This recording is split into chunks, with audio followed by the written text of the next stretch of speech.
Hey guys, welcome back to my channel. Today I'm gonna show you how to make chicken adobo without the soy sauce. So stay tuned.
Medyo hit lang yung apoy guys para hindi naman siya masunog. Tapos, haluin nyo na siya. Mabuti.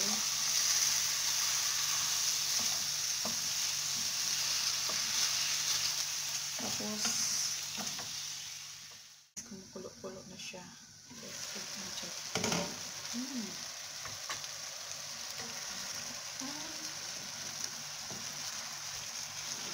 Tingnan nyo guys, kahit kunting oil lang siya, lumalabas yung, may lumalabas na oil sa diba? Sa chicken. Check it again. Ayan na siya. Nalapot na yung sabaw niya. Hindi ko yan nilagdagan ng tubig guys So this time,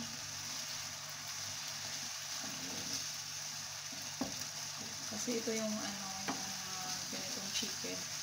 Parang 30 minutes okay lang. Pero ako kasi parang 45 minutes. Parang malambot siya. Ito yung parang hilaw-hilaw.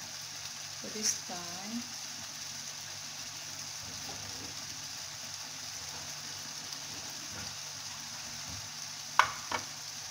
dagdag na natin ito.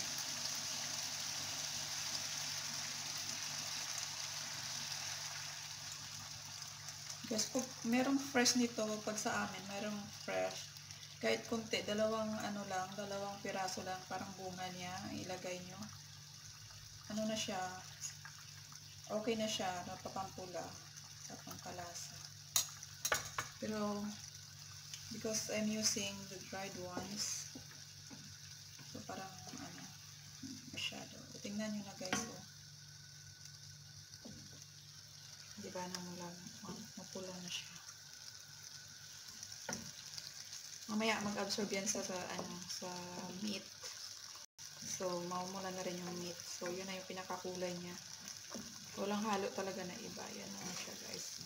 At saka, salt lang ang ginagamit ko. Yun.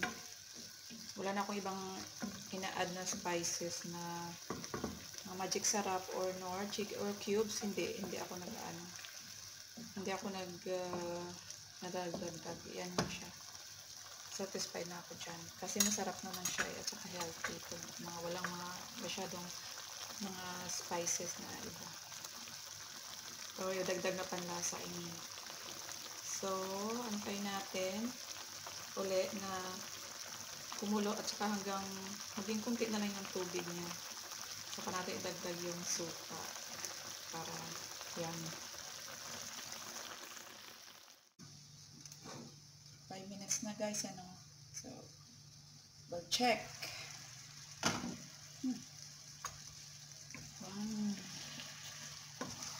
Wow. Grabe. Tingnan nyo, guys.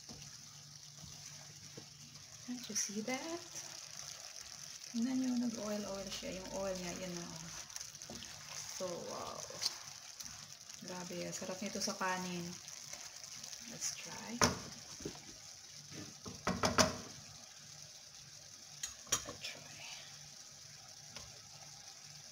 Tingnan ko yung ano.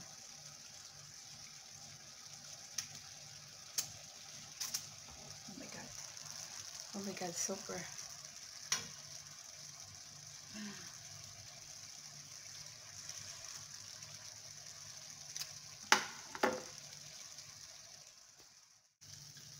Wow. Ang ganda.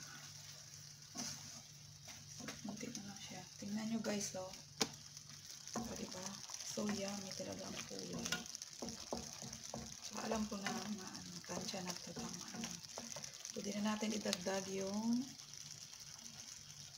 suka. The last and final touch ng ating chicken adobo Ilonggo style. So, I think another 5 minutes. Pakulo natin para matanggal yung suka, maluto yung suka. Tapos yun na yun, guys. Tapos na, maluto na yun siya.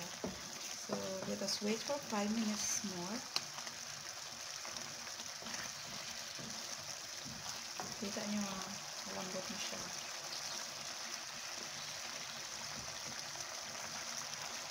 Tapos huwag nyo nang dagdagan ng madaming tubig para yung lasa talaga ng manok andyan sa ano. Kasi ba, hindi siya masarap. Pag nakita nyo, guys, diba? So, yan ang adobo namin. So, within 5 minutes, pwede na maluto yung pwede na natin kainin. So, malapot-lapot na naman siya. Okay. Sure, miss. Ang sarap. Itakpan natin within 5 minutes. Dandahan na yung apoy. Baka maubos yung tubig natin. Para maluto lang yung suka na hindi siya yung parang maano mo yung asim. Tama lang yung maka-absorb siya dyan.